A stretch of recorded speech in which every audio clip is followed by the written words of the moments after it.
Hello students. तो आप लोगों का मेरे इस YouTube चैनल पर मनोज लर्निंग जोन पर स्वागत है।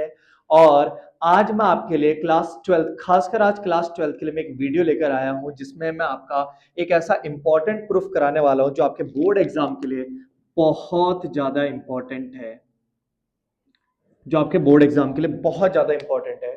आई होप सभी बच्चों की बोर्ड की एग्जाम की तैयारियां बहुत अच्छे से चल रही होंगी, और जिनकी नहीं चल रही है वो फटाफट से तैयारी करना शुरू कर दें क्योंकि आपके एग्जाम अब बहुत नजदीक हैं। तो मैं आपके लिए धीरे धीरे ऐसी क्लास 12 के लिए काफी इंपॉर्टेंट टॉपिक्स लेकर आऊंगा। तो आज जो मेरा टॉपिक है वो फिजिक्स से रिलेटेड है, जहां पर टॉपिक है आपका गोलीय पृष्ठ द्वारा अपवर्तन। गोलीय पृष्ठ द्वारा अपवर्तन यानी कि रिफ्रैक्शन। हम रिफ्रैक्शन का फॉर्मूला डिराइव करने वाले हैं बाय स्फेरिकल सरफेस। अब हमारे पास दो सरफेस होते हैं, एक तो होता है कॉनकेव यानी कि अवतल, और एक होता है कॉन्वेक्स यानी कि उत्तल। तो इन दोनों में से मैं आपको आज कराने वाला हूं आपका अवतल पृष्ठ यानी कि कॉनकेव सरफेस। तो ध्यान से देखिए, मेन इसका डायग्राम है। जो बच्चा डायग्राम समझ गया सोचो पूरा का पूरा प्रूफ वहीं पर खत्म। तो आप ध्यान से डायग्राम देखिएगा, मैं यहीं पर बना देता हूं डायग्राम इसका।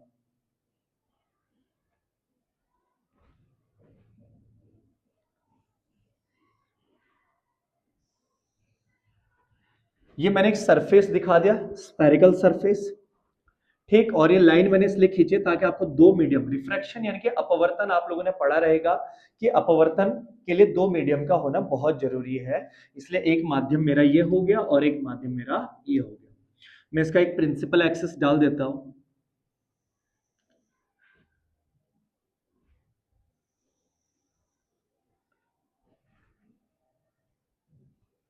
मान लीजिए इसका प्रिंसिपल एक्सिस है, ठीक है। अब ये इसका प्रिंसिपल एक्सिस हो गया, और मान लीजिए इसका जो सेंटर है, अगर इसको मैं पूरा स्पेयर इस तरफ ऐसे बनाऊं, पूरा जब स्पेयर बन जाएगा, गोल बन जाएगा, तो इसका सेंटर भी होगा कहीं ना कहीं। तो इसका सेंटर अगर हम करें एज्यूम, तो मान लीजिए इसका सेंटर यहां पर है, थोड़ा सा पास मान लेते हैं। मान लीजिए इसका सेंटर यहां पर, ये इसका सेंटर है, ठीक है। ठीक है, और मान लो हमने एक ऑब्जेक्ट रखा यहां पर, यहां पर मैंने क्या रख दिया, एक ऑब्जेक्ट। अब आप लोगों ने इसमें सीखा रहेगा कि जब ऑब्जेक्ट हम रखते हैं प्रिंसिपल एक्सिस पर, तो उससे लाइट देखो हमारी डिफरेंट डिफरेंट डायरेक्शन में लाइट जा सकती है।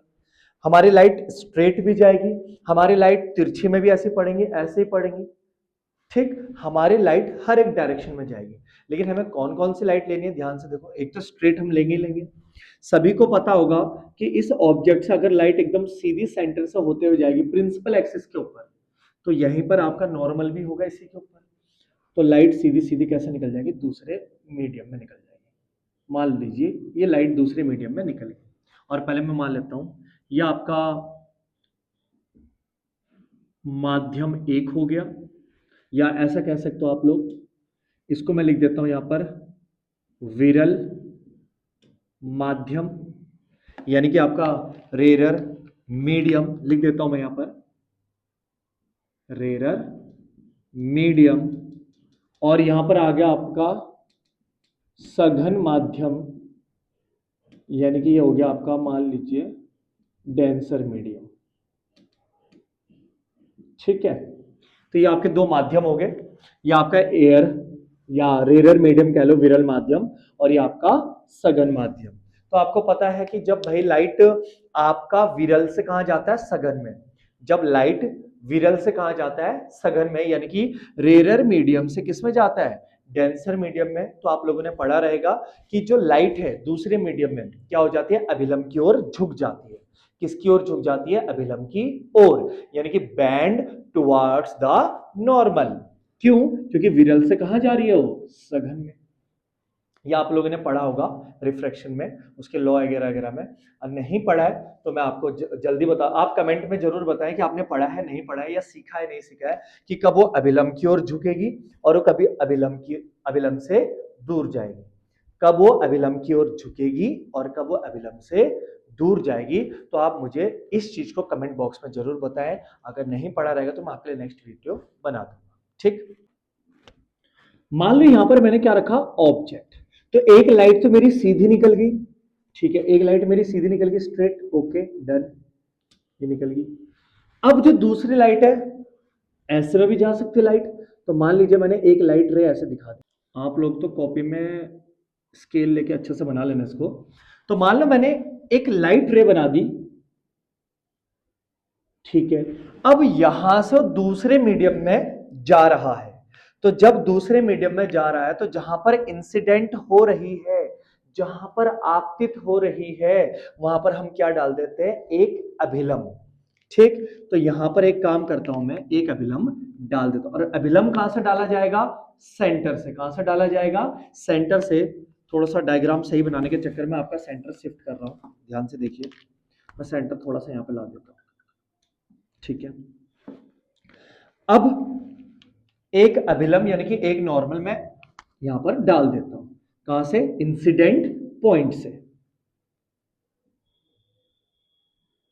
तो ऐसे करके आप एक डॉट लाइन लाओगे और ऐसे इस पर डाल दोगे, तो ये क्या हो गया आपका नॉर्मल। क्या हो गया, ये आपका नॉर्मल हो गया, ठीक है। अब सबको पता है रिफ्रैक्शन में क्या होता है कि लाइट को तो ऐसे जाना चाहिए था, देखो जैसे जा रही है वैसे जाना चाहिए था, देखा जाए तो ऐसे स्ट्रेट जाना चाहिए था, लेकिन ऐसे होता ही नहीं है। रिफ्रैक्शन में आप लोगों ने पढ़ा है कि जब कोई लाइट रे एक मीडियम से दूसरे मीडियम में जाती है तो अपने पाथ से, अपने पाथ से यानी कि अपने पथ से क्या हो जाती है, विचलित हो जाती है, यानी कि बैंड हो जाती है। तो ये बैंड किस तरफ होगी, तो उसके रूल से आपने सीखे होंगे कि जब विरल यानी कि रेरर से किस में जाएगी, डेंसर में, तो ये अपने पाथ पे तो सीधी नहीं जाएगी, ये अभिलंब की ओर क्या हो जाएगी, बैंड हो जाएगी। यानी कि ये जो लाइट रे है वो ऐसे सीधे जाने के बदले किस तरफ बैंड हो जाएगी, ये मेरा अभिलंब यानी कि नॉर्मल की ओर बैंड हो जाएगी। और मैंने ऑलरेडी बोल दिया है, जिसने नहीं सीखा रहेगा कि बैंड क्यों हो रही है तो कमेंट बॉक्स में जरूर बताएं। क्लास 10th वाले बच्चों को भी चीजें पता होनी चाहिए, वैसे 10th में भी है। तो देखो ये बैंड हो जाएगी और अंदर की ओर चली जाएगी। तो कहने का मतलब ये लाइट रे यहां से दूसरे मीडियम में घुस रही है, देखो यहां पर, तो सीधी नहीं जाएगी नॉर्मल की तरफ, तो क्या ये कुछ कुछ ऐसे निकल जाएगी, ऐसे अभिलंब की ओर झुकना, अभिलंब की ओर झुकना, क्योंकि कहां से जा रही है, विरल से, किसमें, सघन में, तो अभिलंब की ओर झुकेगी। लेकिन अब मेरे को आप एक बात बताओ, एक लाइट ऐसे गई, वैसे तो नीचे को भी आएंगे, उसको छोड़ देता हूं। एक लाइट ऐसे गई, एक लाइट ऐसे जाके ऐसे बैंड हो गई, एक लाइट ऐसे गई और एक लाइट देखो ध्यान से ऐसे बैंड होगी। क्या ये दोनों लाइट कभी भी एक दूसरे को मिल पाएंगे, क्या ये दोनों लाइट कभी भी एक दूसरे को मिल सकते हैं, ये वाली लाइन और ये ग्रीन वाली लाइन जो ऐसे जा रही है, क्या ये कभी भी एक दूसरे को मिलेंगे, कभी भी नहीं। देख लो आप, दूर दूर भागते जा रहे एक दूसरे से। तो जब ये एक दूसरे से मिलेंगे नहीं तो इमेज बनेगी कहां, इमेज तो बनेगी नहीं, लेकिन हमें इमेज दिखाना पड़ेगा। तो रियल में तो ये मिल नहीं रही है, तो हम एक इमेजिनरी इमेज बना सकते हैं, वर्चुअल इमेज यानी कि आभासी प्रतिबिंब। तो हम क्या करेंगे, इसको डॉट डॉट करके कहां लेके आ जाएंगे, पीछे लेके आ जाएंगे, इसे स्ट्रेट लाइन स्केल रख देना और इस स्केल में सीधा आप ऐसे पीछे लेके आ जाना। और हम मान सकते हैं कि माना इमेज हमारी यहां पर बन रही है, यहां पर हमारी इमेज बन रही है, ये आपका डायग्राम कंप्लीट। तो ये है आपका डायग्राम कि आपकी लाइट एक ऐसे गई स्ट्रेट, एक लाइट ऐसे गई, जानी इसको कैसी चाहिए थी, बिल्कुल स्ट्रेट, लेकिन स्ट्रेट ना जाकर क्या हो जाएगी, बैंड हो जाएगी नॉर्मल की तरफ, क्योंकि रिफ्रैक्शन हो रहा है, एक मीडियम से दूसरे मीडियम में जा रही है लाइट, क्लियर। तो बैंड हो जाएगी, लेकिन ये लाइट कभी भी एक दूसरे को कांटेक्ट नहीं कर पाएंगे, नहीं मिल पाएंगी, तो आपका इमेज बनेगा ही नहीं। और जब इमेज नहीं बनेगा तो हम इसको क्या करेंगे, हल्का सा पीछे को ऐसे डॉट करके लेके आएंगे और यहाँ पर मिला देंगे। तो यहाँ पर ये दोनों की दोनों मिलती हुई प्रतीत हो रही है, तो हम कह सकते हैं कि यहीं पर क्या बन जाएगा, आपका इमेज बन जाएगा। और यहाँ पर मैं इनके एंगल बना देता हूं। जो ब्लैक कलर की लाइन है वो आपका इंसिडेंट रे है, आपतित किरण। तो अभिलंब यानी कि जो आपका रेड कलर की लाइन है इसके साथ कौन सा एंगल बनाएगी? आई। तो इसके साथ ये बनाएगी आई। ये क्या बन जाएगा आपका? आई। ठीक, नहीं दिख रहा तो मैं बाहर को लिख देता हूं, ये आपका बन जाएगा आई। और ग्रीन कलर की लाइन जो है वो एक तरीके से रिफ्रैक्टेड रे है, यानी कि अपवर्तित किरण है। तो अभिलंब के साथ कितना एंगल बनाएगी? आर। तो ये रहा अभिलंब, जैसे यहां बनेगा आर तो वही यहां पर भी वर्टिकली अपोजिट एंगल, ये भी क्या बन जाएगा आपका? आर। ठीक है, ग्रीन वाला रेड वाले के साथ आर बनाएगा, ब्लैक वाला रेड वाले के साथ क्या बनाएगा? आई। सबको पता होना चाहिए अभिलंब के साथ कोण बनता है। और यहां पर मैं एक एंगल ले ले रहा हूं यहां पर इनके साथ, कि मान लीजिए प्रिंसिपल एक्सिस के साथ बना रहे हैं अल्फा, ये मान लो बीटा और ये मान लो गामा, और यहां पर मान लेता हूं मैं पी, इस पॉइंट को, पोल को। तो ये मेरी तरफ से आपका डायग्राम कंप्लीट हो चुका है। फटाफट से इसका स्क्रीनशॉट ले लो, और नहीं समझ में आता तो आप लोग मुझे जरूर बताएं। अब ध्यान से देखो, इसके अपवर्तनांक को आप n1 मान लो रिफ्रैक्टिव इंडेक्स, और इसका क्या मान लो आप? n2। ठीक है, रिफ्रैक्टिव इंडेक्स अपवर्तनांक मान लिया। अब इस प्रूफ को मैं स्टार्ट करता हूं, तो ध्यान से देखो, एक काम कर लेता हूं, मैं इस पॉइंट को यहां पर ही इसको n लिख देता हूं, यहीं पर ही n लिख देता हूं। ठीक है, ऊपर जो रेड कलर की लाइन है वहीं पर मिल रही है, मैं n लिख देता हूं, कोई दिक्कत नहीं है। अब आप ध्यान से देखो, अगर मैं देखूं एक ऑब्जेक्ट जो सेंटर के साथ एंगल बना रहा था आई, एक इमेज जो सेंटर वाले के साथ क्या बना रही है? आर। तो दोनों के दोनों किसके साथ बना रहे हैं? सेंटर के साथ एंगल बना रहे हैं, यानी कि नॉर्मल के साथ। और जाहिर सी बात है नॉर्मल के साथ ही बनाएंगे। तो क्या मैं ऐसा एंगल ले सकता हूं? N O C triangle. तो इन ट्रायंगल क्या है आपका? N O C.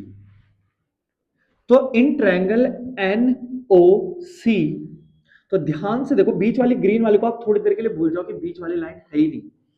तो आपका अंदर एक तो बन रहा है आई एंगल और एक बन रहा है अल्फा, और इस ट्रायंगल के बाहर ध्यान से देखो, इस ट्रायंगल ये एन ओ सी, इस ट्रायंगल को ध्यान से देखो, ये जहां जहां पेन के निब जा रहे हैं उसको ध्यान से देखो, क्या इसमें गामा बाहर बन रहा है? मतलब कुछ कुछ ट्रायंगल आपका इस तरीके से है, यहां पर आई बन रहा है, यहां पर अल्फा बन रहा है, और बाहर की तरफ यहां पर क्या बन रहा है? गामा। तो इसको हम क्या बोलते हैं? बहिष्कोण, एक्सटीरियर एंगल, इंग्लिश में शायद एक्सटीरियर एंगल कहते हैं, हिंदी में इसको कहते हैं बाह्य कोण या बहिष्कोण। और बाह्य कोण यानी कि बहिष्कोण जो गामा है वो अंतः कोणों का योग होता है, जो उसके अंदर ट्रायंगल के अंदर बनते एंगल उनका क्या होता है? सम। तो यानी कि हो जाएगा आपका gamma equal to I plus alpha, gamma equal to I plus alpha. ठीक, क्योंकि यहां पर आपका गामा क्या है? बहिष्कोण है, एक्सटीरियर एंगल है। ठीक है, अब यहां से मैं कर लेता हूं आई निकाल लेता हूं। क्या निकाल लेता हूं? आई। तो यहां से मैं आई को यहीं पे रहने देता हूं, और अल्फा को किसके साथ माइनस में ले जा लेता हूं? गामा के साथ। तो gamma minus alpha, equation number first. ऐसे ही इमेज वाला ट्रायंगल ले लेता हूं, N O I C, in triangle N I C. तो इस ट्रायंगल के लिए भी ध्यान से देखो, रेड और ग्रीन वाले ट्रायंगल, इसके बाहर फिर से गामा बन रहा है, गामा बाहर ही है, और अंदर एक बीटा बन रहा है और एक आर बन रहा है, एक बीटा बन रहा है और एक आर बन रहा है। तो गामा यहां पर क्या हो जाएगा? Beta plus R, beta plus R. यहां से आप क्या निकाल सकते हो? आर। तो आर को यहीं पे रहने दो, और बीटा किसके साथ माइनस में चला जाएगा? गामा के साथ। तो गामा माइनस, इक्वेशन नंबर 2। तो ये हमने दो ट्रायंगल लिए आपके सामने, NOC और NIC, क्योंकि ऑब्जेक्ट और इमेज दोनों के दोनों सेंटर पे एंगल बना रहे हैं। और आपका जो गामा था इसमें वो बहिष्कोण एक्सटीरियर एंगल था, तो वो क्या होता है? सम ऑफ इंटीरियर एंगल, अंतः कोणों का योग। तो ये हो गया आपका। और I और R निकालने के पीछे जो लॉजिक है, जो रीजन है, क्योंकि आपको पता है रिफ्रैक्शन हो रहा है, अपवर्तन हो रहा है, और अपवर्तन में क्या लगता है? आपका स्नेल लॉ, स्नेल का नियम। आप यहां पे अब तुरंत क्या लिख सकते हो? स्नेल के नियमानुसार, अकॉर्डिंग टू स्नेल्स लॉ। तो देखो, इसके आगे स्नेल नियम के अनुसार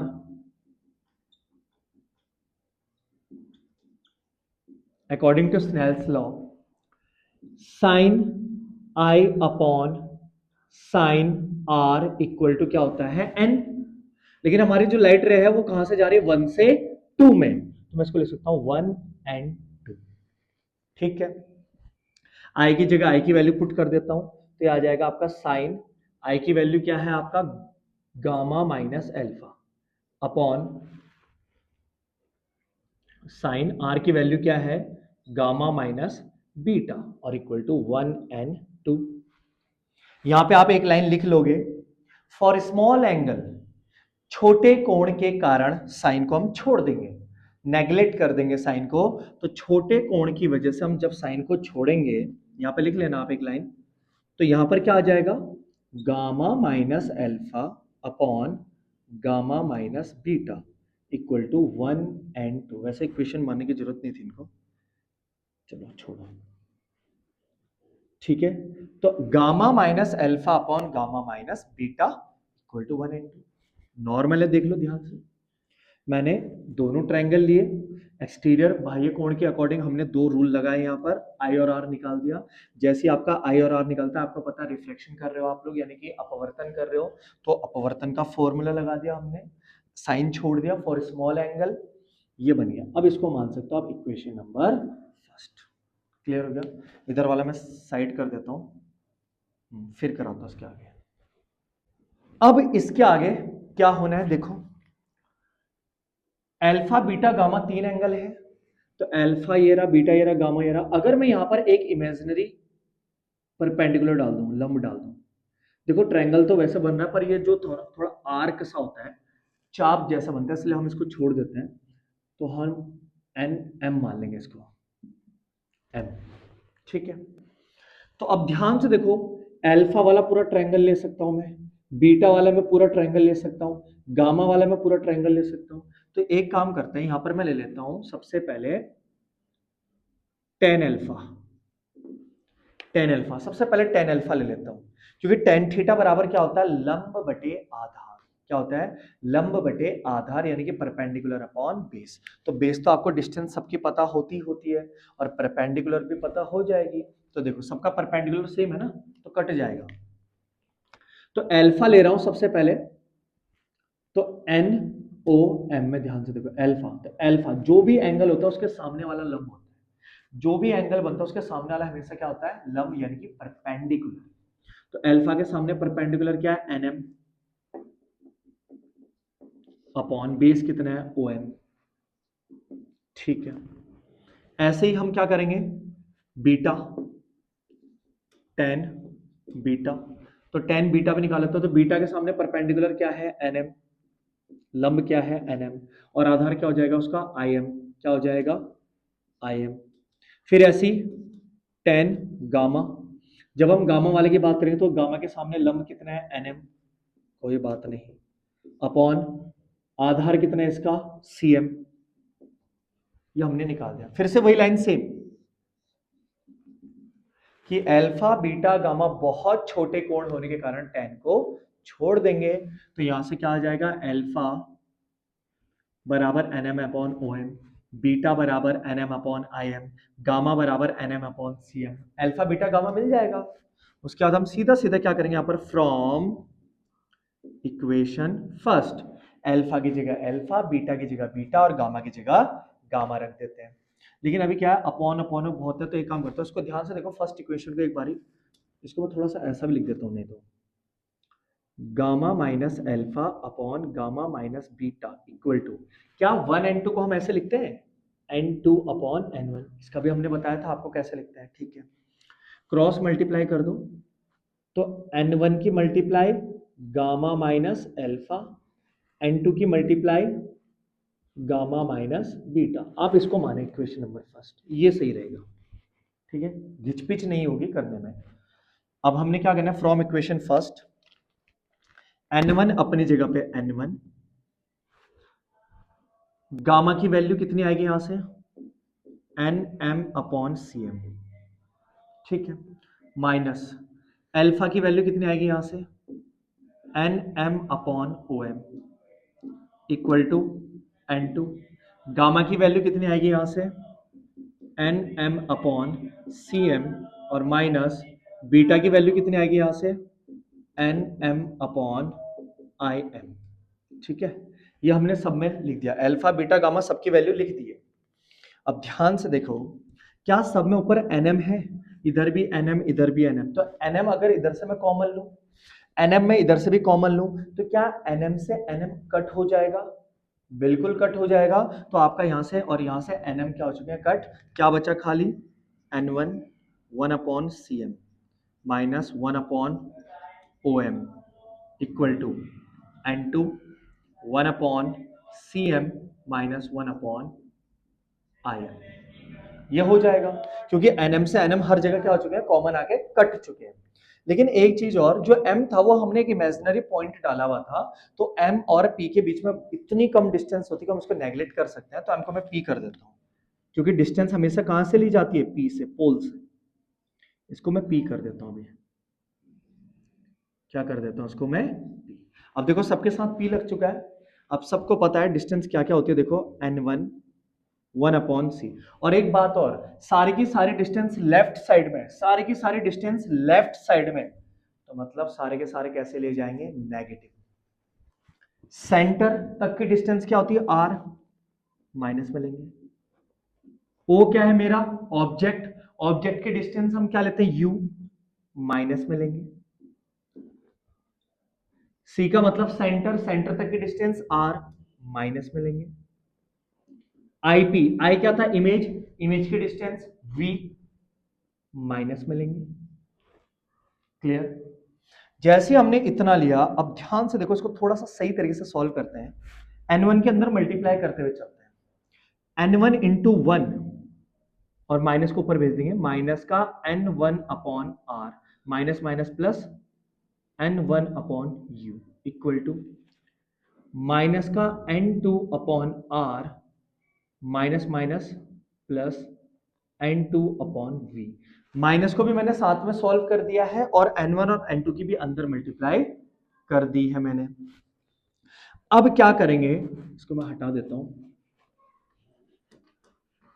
अब क्या करेंगे हम, आर आर वाले एक तरफ कर देते हैं और यू और वी वाले एक तरफ। अब जैसे देखो ध्यान से, यहां n2 अपॉन आर माइनस में और इधर n1 अपॉन आर क्या माइनस में, तो किसी को भी इधर लेके आ जाओ। तो n2 अपॉन आर को मैं इधर लेके आऊंगा तो किसमें आ जाएगा प्लस में। इसको भी हटा देता हूं थोड़ा सा, डायग्राम उम्मीद आपको समझ में आया होगा। तो यहां पर क्या आ जाएगा मेरा n2 अपॉन आर पॉजिटिव हो जाएगा इस तरफ आके, और माइनस का n1 upon are equal to, उधर मेरा n2 अपॉन वी किसमें प्लस में, और यहां से n1 अपॉन यू प्लस वाला उधर जाएगा तो क्या हो जाएगा माइनस n1 अपॉन। ठीक है, तो ये मेरा आ गया आपका, और हाँ आर भी कॉमन ले सकते हो आप, देखो नीचे से आर कॉमन आ जाएगा तो अंदर क्या बचेगा, अंदर बचेगा आपका n2 minus n1 equal to n2 upon v minus का n1 अपॉन u। ये आपका फाइनल आंसर। ये प्रूफ मेरा खत्म हो चुका है। अगर एक कंडीशन में इसमें अप्लाई कर दो, अगर आपका फर्स्ट मीडियम एयर है, अगर पहला माध्यम आपका वायु है, तो वायु के लिए अपूर्णांक कितना होता है 1। तो एक काम कर देता हूं कि जब पहला माध्यम क्या हो वायु, तो n1 इक्वल टू क्या हो जाएगा 1, n1 इक्वल टू क्या हो जाएगा 1। तो आपका जो n1 है वो कितना हो जाएगा 1, और n2 को एक काम करता हूं मैं n मान लेता हूं, क्योंकि अब नंबर लिख के फायदा नहीं है ना, दूसरे का तो कुछ भी हो सकता है। तो मैं n2 को n मान लेता हूं, और n1 पता चल गया एयर है, रेयर मीडियम एयर मान ली मैंने वायु, तो उसका 1 ले लिया, रख देते हैं। तो n2 की जगह n, n1 की जगह 1, नीचे क्या रहेगा r इक्वल टू n2 की जगह n और n1 की जगह 1 और नीचे u। कहने का मतलब अगर आपका पहला माध्यम वायु है तो आप डायरेक्ट ये वाला फॉर्मूला यूज कर सकते हो। तो ये था मेरी तरफ से एक प्रूफ जो आपके बोर्ड एग्जाम के लिए बहुत ज्यादा इंपॉर्टेंट है। अगर आप लोगों को डायग्राम बोलो या प्रूफ बोलो, अगर कोई भी दिक्कत आई हो मुझे कमेंट बॉक्स में जरूर बताएं। ठीक।